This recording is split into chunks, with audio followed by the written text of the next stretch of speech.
Welcome back to the final part of this build series with my 1JZ E36 drift car build. Last video I got the motor set in there and did a few little things, not too much though. A lot has changed that I have not filmed. I apologize if you guys wanted to watch all of the parts going in and everything. This has just been a hassle for me.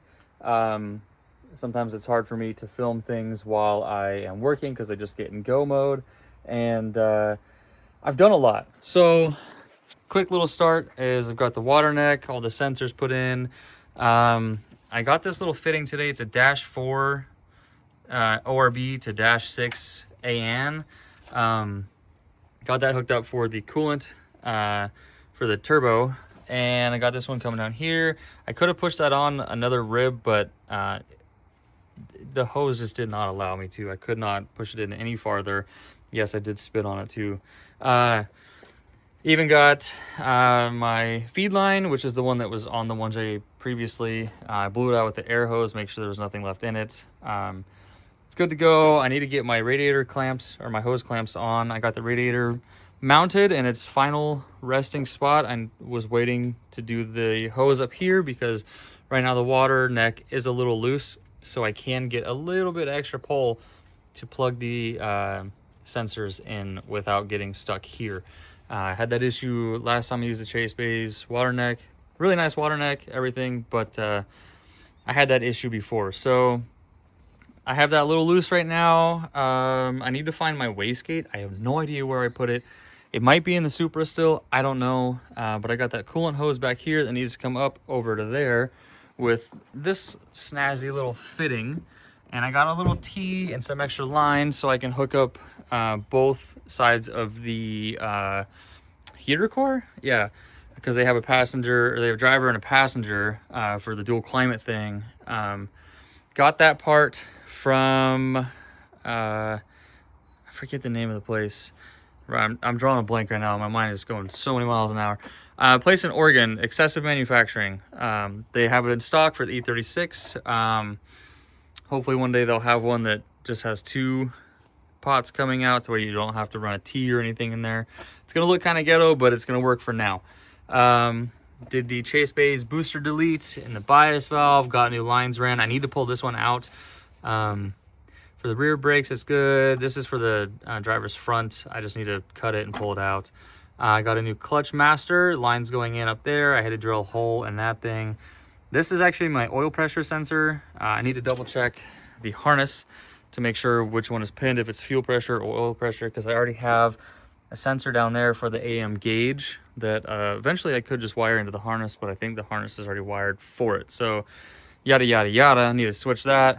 Power steering's all done. I did get a Chase Bays oil cooler kit as well.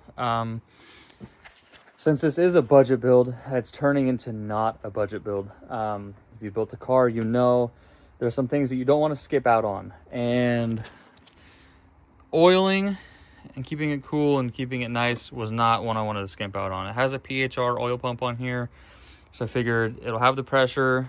Now it's going to have the cooling that I need for track days. It gets hot out here in the summertime, pretty cold around here the other times of the year. So it is a thermostatic one, which is cool. Hopefully everything works just fine. I did also decide to get a wiring specialties harness. They worked with me, got me hooked up on this harness. They actually got it out to me really fast, and the quality of this thing is so nice. I've had other harnesses before. I got a few over there in my parts pile, which is a mess in here because I got a new toolbox and was moving everything, and then I was like, oh no, I have to finish this car in 2 days. So it's a mess, and I've been digging through parts bins, finding things that I need for this thing. But this harness is janky, guys. It was bad. I really, really wanted to do it just to see if I could build my own harness, but I'm sure I could have if I had more time. But there's just too many broken connectors on here. You know, you plug them in, they just fall off. Some were missing pins. Some of the wires were already pulled out of the connectors. I didn't want to deal with any of that. So I reached out to Wiring Specialties, and I told them I was on a time constraint, and they said no problem, get it done. So they hooked me up. Everything is, I don't even know what, oh, that's knock sensor. Okay, I thought it said kink. It's all good to go. I got a fuse block relay setup as well, so I can have full power to everything without having to dive too much into the factory setup. I don't know how everything is going to go, but today it's Saturday at like 4:30 p.m. I just filmed a video for Instagram. You guys may have seen that. Well, yeah, you may have seen that before this video if you don't follow me on Instagram. But if you do, you've already seen the whole harness thing. I did also have a hard time finding stock JZ coil packs, so I did opt out to get a Haltech. It's like the PRP kit, but it's a Haltech version of the R35 coils. It is going to be super nice not having to worry about coil pack problems anymore, because if you've tried to find JZ coil packs that aren't broken, it's more expensive than buying a kit that will, and these kits are way better, and like spending that much money on factory stuff, no. I did injectors, so all in all with that harness, everything that I ended up choosing to do, wiring specialties harness was the way to go. I got the coil pack kit from them as well too, and yeah, so I'm gonna put you guys on a time lapse because I don't have much time. The weather was nice, as you can see, and now it is not. And I'm scared I'm going to get rained out here, but even if it does rain, I'm going to be drenched getting this thing done. Monday morning at 9 a.m., this thing goes on the dyno. I did pick up a car trailer, an all aluminum 20-footer. Super good deal. Facebook Marketplace loves me. So I don't have to worry about finding a trailer in time to get this thing down there. I'm probably going to hold off on putting the angle kit on until after the dyno session, because I want it to still roll just fine. I don't want any issues. I want nothing. I don't want anything to do with that. So I may not have brakes on the car. The hydro is still in, so it will stop me. The old hydro is in. I did get a new one though, which I'm a little upset about because, you know, let me show you guys here. If you're new to the channel, you haven't seen this before. If you're an OG and following me since I started building this car, you might be a little sad to see this thing go.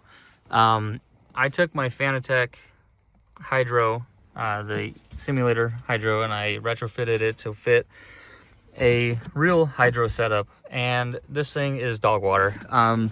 As you can see here, I mean, just look, it's super loose, not very strong, and I've always loved the look of the Chase Bays ones.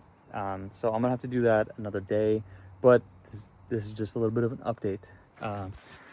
I need to run all these wires for my gauges. Facebook Marketplace, still a budget build. Some things I cheaped out on, some things I did not, like the wiring harness and the oiling system and the cooling system. You know, besides that, I didn't pay for that. But everything is good to go so far with the oiling. Coolant, I need to put that hose on. Shout out to you, Sam, again, for the radiator and all the fittings and hoses and everything I needed for that thing. Helped me out big time, and I cannot wait to get everything ready to go. And, you know, I'm just super excited. So this is like a 10-minute long intro before you guys get to the actual time lapse. So I'm gonna quit jibber jabbering because I'm just wasting time right now. But yeah, you guys will be able to see pretty much everything, and fingers crossed that we either do a first start tonight or tomorrow morning, just depending on things. I got to do the exhaust and everything. I don't want to fire this up with just an open downpipe. The neighbors around here will kill me. So anyways, yeah, this is gonna be your guys' view for a little bit, and yeah, thank you guys for sticking along with me, and we'll see you soon.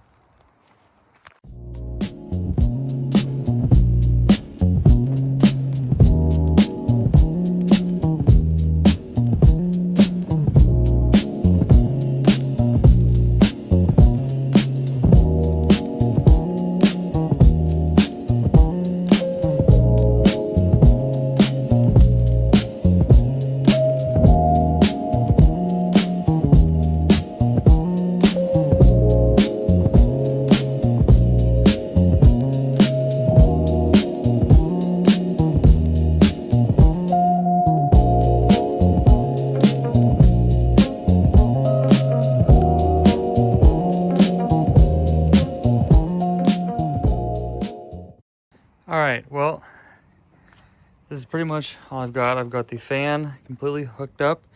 Wiring is tucked away for the tuner to mess around with it.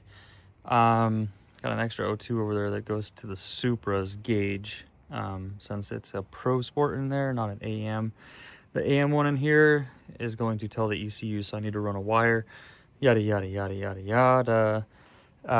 Started mocking up some intercooler piping. Went ahead and trimmed this coupler up a little bit so it kind of brought it up. Looks like I'm gonna have to go down and over. I have to grab the headlights tomorrow and see how I can make them fit. But so far, I've got the radiator as high up as I can go, and I wanted to get the intercooler too. But you look at the height difference, it's about the same as the oil cooler is, so not too worried about it, honestly. I think that's a pretty good height.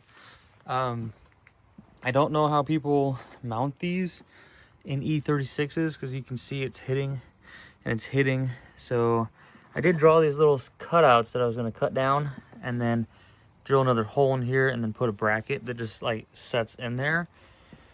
So that'll hold it up, and then I'll have... All right, sorry guys, camera died. Well, my phone died last night in the middle of filming, so that's why it ended abruptly, and now I'm here and it's bright outside again. Continued working last night. I don't remember what you guys last saw. I haven't watched the video back, but I was working on the intercooler piping, I think. This is just set here just for because I didn't want to put it in the garage. Yeah, heater core and everything is done. Everything's hooked up. I need to bleed the brakes now. And I'm going to be hooking up the intercooler today. Obviously, everything is going to get done today. But right now, what I'm going to be doing is makeshifting whatever I can with all of this pile of piping and couplers and everything to some parts from the Supra probably, and getting everything dialed in. And then it is onto the exhaust. I did pick up, where is it? Right here. I got some hood pins because I don't have latches anymore. And a universal throttle cable. And a new serpentine belt.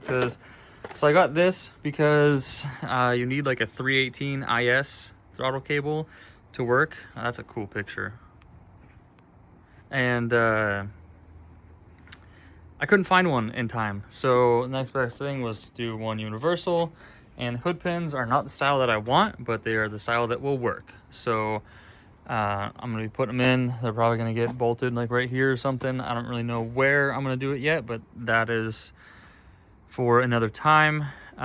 If anything, I can strap the hood down. All right, well, I fixed it. I just covered a bunch of RTV, not RPG, RTV on the outside, but I did notice that the downpipe needs to be extended like an inch. Not very much. I do have some extra stuff to make it work, so I am going to drop it down. Just let me show you guys really quick how close it is. So it's like slightly hitting, and then, you know, I won't be able to get in pretty much anything from that point. So I need to drop it down like an inch, and that should be good.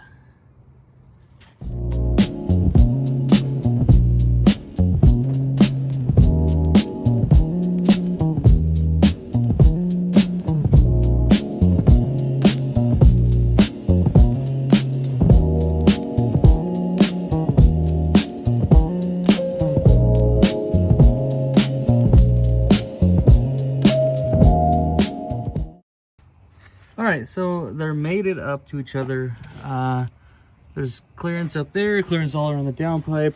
This is extremely annoying getting in and out of this thing like this, but I gotta do it. So that is not gonna happen though. That is too far up. Downpipe is good. Maybe I can take this piece and bend it. First things first, I think I need to undo that because that piece is not going to stay on the exhaust. So let's see what I can do. Worst case scenario, I can cut this piece off and use a new straight piece that I have. All right, guys, downpipe is done. I actually just took a break. I had to drill and tap a vacuum port on the turbo housing because it did not have one tapped out or drilled. So pull the cover off, do that, mess around with the intercooler piping for a little bit. Got my wastegate on, downpipe, everything is bolted up. So if I drop these jacks, it should have to go anywhere. Nice. All right, let's double check this one. Back here. Nice, boys. Let's go. It looks a little messed up because it is a little messed up, but that's okay. It's done. Drive line is in. The only thing I need to do under the car is bleed the clutch. That is it, and I'm gonna try to do that tomorrow morning when my brother gets here to go to the dyno. That is too much of a pain to do by myself. Maybe I'll try it. I have a vacuum bleeder somewhere around here. I don't know where it's at. Just look at my table. This is a mess. Like, it's just gotten out of hand. So now I'm gonna dive into the intercooler, get that done, and get it all fabbed up, and then yeah, I'm gonna do the wiring tomorrow for the gauges. That's all I gotta do, an intercooler, and then like cap off some stuff, hook up some vacuum lines. We're on the home stretch. I do need to get the starter signal input off of, where's this big old plug right there, that plug, run to the new thing, and then alternator and starter power wires, and then grounds. So not too much, but yeah, I'm not gonna film any of that. I'm just gonna show you guys when it's all done. So I'll see you when it's done. Dude, it's gonna work. Just installing the new AEMs. It's gonna work. It's gonna look sick when I'm done too. Yeah. It's self-adjusting too. Yep. Nothing like it. Maybe I should do one at a time. No. Yeah, keep them off the steering wheel. Maybe if you tape them all together first.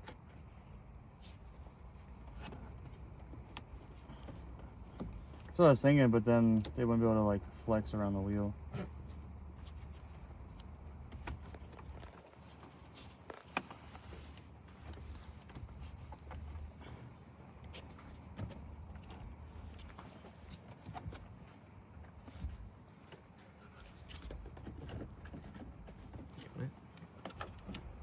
I mean, it looks pretty cool.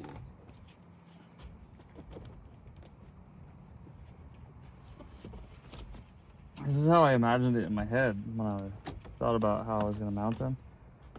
I saw a gauge pod online that puts one gauge right here, and I was like, why not three?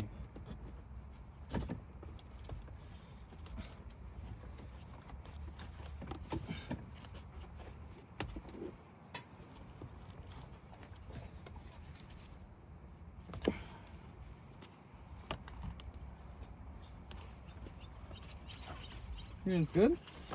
I think so. It's slowly going to the left more and more every time you go around it. Yeah. There you go. Perfect. There you go. Nice, look at that. That doesn't look half bad. Rubs a little bit, but oh, never mind. They're self-adjusting. Self-clearancing. Well, loaded up. We're a little late. It's not all the way done, but we'll do it when we get there. Let it rip. Make sure you're neutral. Sorry? Still for the website? Oh, baby, let me laugh at that. That is exciting. It's on all six, too. We're going to have to get it back. Let it rip. You want me to try it again? Whenever you're ready. I'm ready when you are. All right, here we go.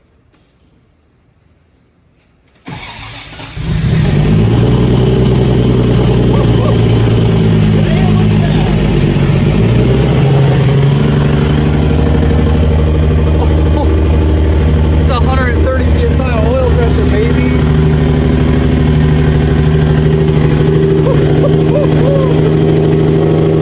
Come here.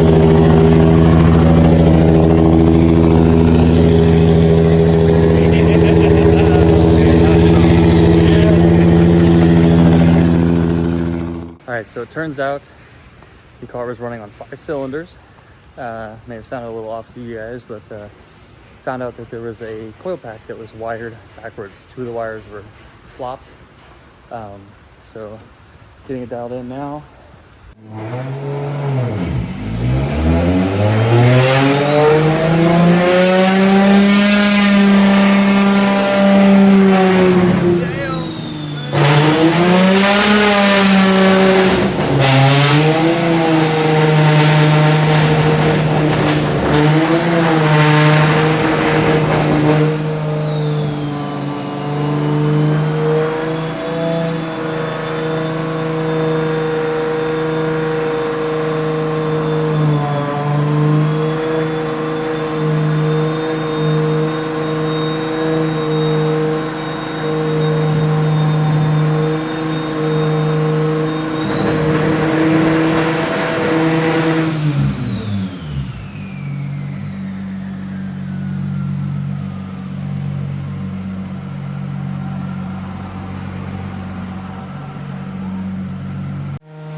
We got some fuel line issues.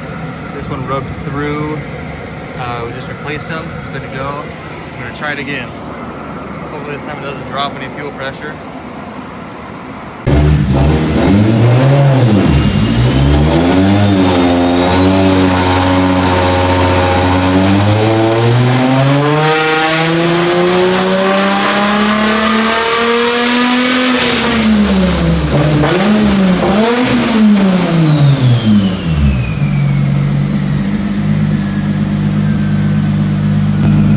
So I'm seeing the gate open up. Is that? That's fine. Is it what? Hit a cup for some reason. So I gotta figure out what that's going on with that. Okay. But yeah, it seemed like the fuel pump's not keeping up, but let's just see. Okay. You want me to try to? You want me to try to tighten it down a little bit more? Leave it as is. Okay. It's fine right now. We'll see. That's so funny.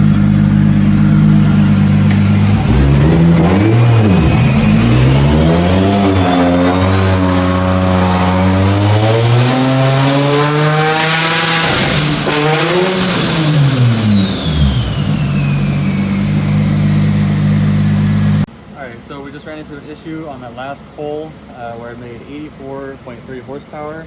About midway through the pole, the fuel pump just shut off. Well, it just lost fuel pressure.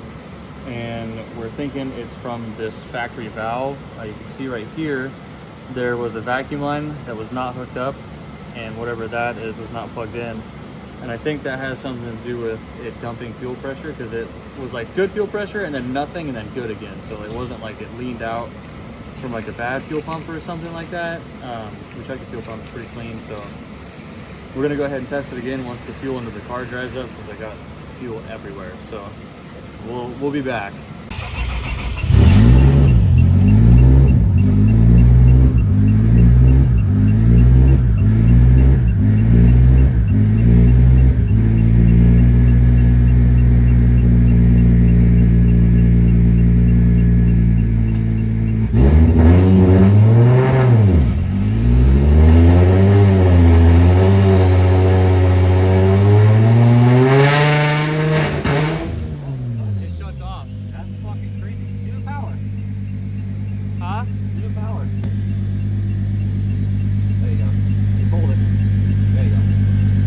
I have to hold it the whole time? Yeah.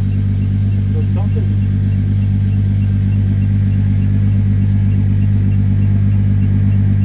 That's crazy. Yeah. Alright, I'm holding.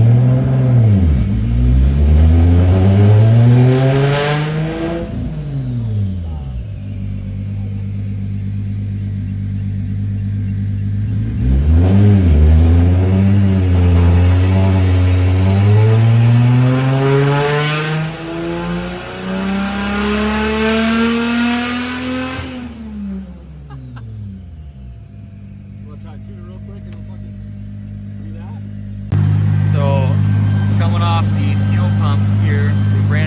directly to it, to the fuel pump itself, and under load, it's shutting off.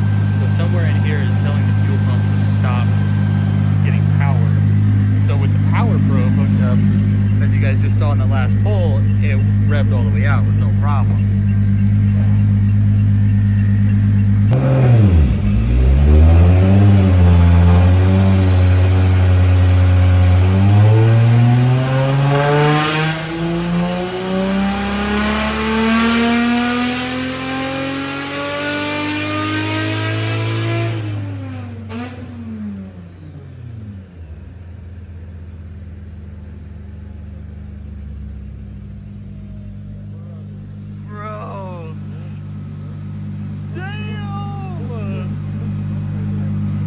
That was only 6,100. What's that?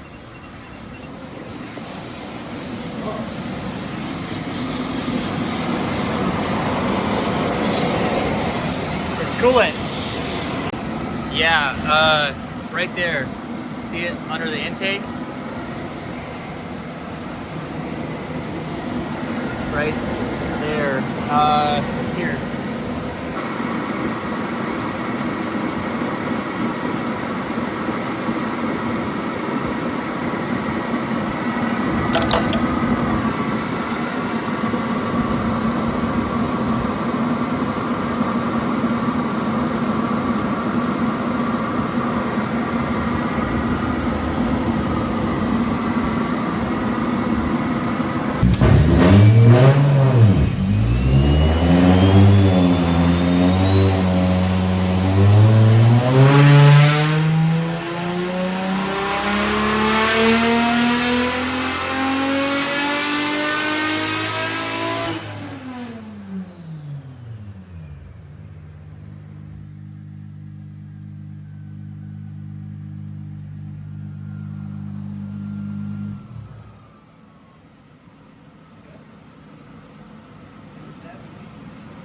Up a little on top, so just rewire this thing. Yeah. Cause I can feel like it. You didn't turn it on right away. You're like bogged, and then it looked like it. Yeah, I hit it like as soon as you hit the gas. I was like, oh. Yeah, exactly. Yeah. I would just rewire it and then do that. Okay. And bleed the coolant. Yep. I think you're good, man. Awesome, dude. Thank you. Yeah, no problem. Glad everything worked out. I've never seen that before. That's pretty fucking crazy. Yeah, like I said, it's a little rich, but it'll be okay. 68. Yeah, that's on like 8.5 pounds. 8.5 psi. Wow. So it'll come up. That's crazy. Yeah, I just gotta for sure figure out that fuel pump. Yeah. I don't even think I need to order a new fuel pump. I just need to do the wiring now. Yeah, I don't know what that fuel pump's good to. You may want to do some research for it. Yeah. All right, well, this is what the car looks like after the dyno. Got it tuned, got it going good, had a fuel pump issue. Huge shout out to you, Kenny, at Turbo Jixer Tuning. Thank you so much for all the help and all the expertise and knowledge that you gave me and just taking the time. I know it took forever to get this thing done. We were there for like 9 hours, but huge shout out to you. If anybody is looking to get their car tuned and you're in Washington, go to Instagram and look up Turbo Jixer Tuning or Facebook and send a message to Kenny or the team and get yourself a schedule and get it done. Kenny's the man. Thank you again. Also, huge shout out to Wiring Specialties, PGS Transmissions, and Chase Bays for helping me get this thing done and getting me the parts that I needed in the fastest order that I could imagine. I would not be here if it wasn't for you guys and everyone else that helped me donating parts and selling me parts. Thank you guys. Tomorrow is actually the drift event. I'm just buttoning some stuff up on the car, and I will see you guys in the next one, which will hopefully be the track day. I don't know why I did quotations right there, but anyways, thank you guys so much for watching. I know this wasn't that cool of a video because there was no like actual street driving, but there's a lot of stuff I had to do to the car, and I'm still working on the car. Probably until 8 o'clock tonight or so until it's done and ready for the track. But I'm exhausted. I'm gonna go take a break and eat, and yeah, I'm gonna start filming the next video. So thank you guys. Thank you so much. We're past 200 subscribers now. I'm pumped about it. Thank you guys for watching. Subscribe if you haven't, and I'll see you in the next one. Thank you. Bye. All right, everybody. Thank you guys so much for watching. Hit that like, comment, subscribe button. Right now we're at the Freedom Factory. One day, the car sitting behind me will be one of my own out here on the Freedom Factory ripping some donuts. Thank you guys so much for watching. Hit that subscribe button if you're new, and I'll see you in the next one.